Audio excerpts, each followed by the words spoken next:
Et on retrouve notre ami danois.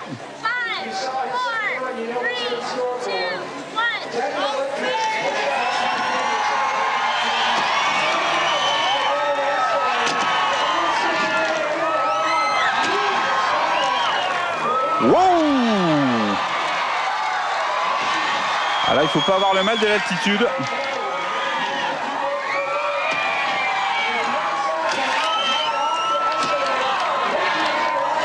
Petit accro. Il a l'air d'être un petit peu à fond, René Hultgren.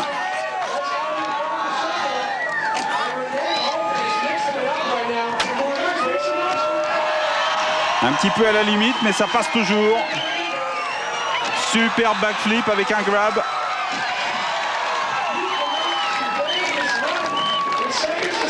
En fait, parfois on a l'impression que c'est un backflip, mais c'est légèrement décalé sur le côté, donc ça serait plus compté comme une spin.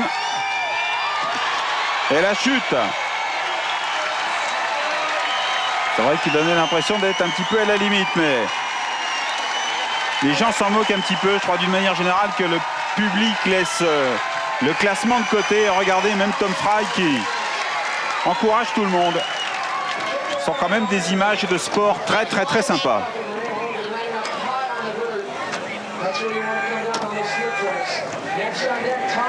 Alors là, il y a tout. Il y a spin, backflip, grab. Et il était un petit peu juste pour se retrouver en équilibre. Et en fait, il prend la première position de cette finale.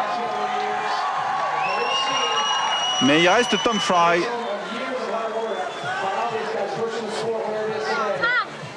Pour l'instant, sa meilleure note, vous l'avez vu, donc elle est de 69,20 et abattre René Hultgren avec 75,80.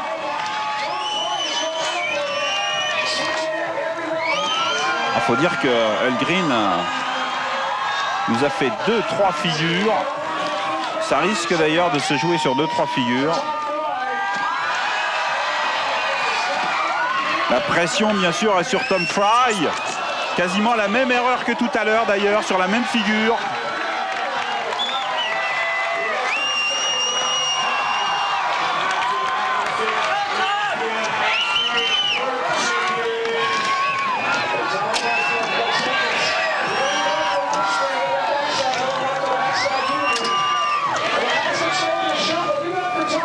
Tout cela est impeccable, mais là, vous voyez, il a eu du mal sur ce spin à bien monter au-delà de la rainure.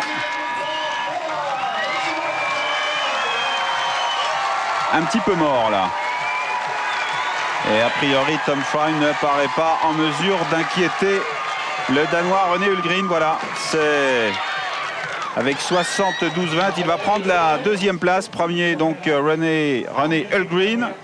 Le Danois, Tom Fry, l'Australien, Chris Edwards, l'Américain. Beau trio.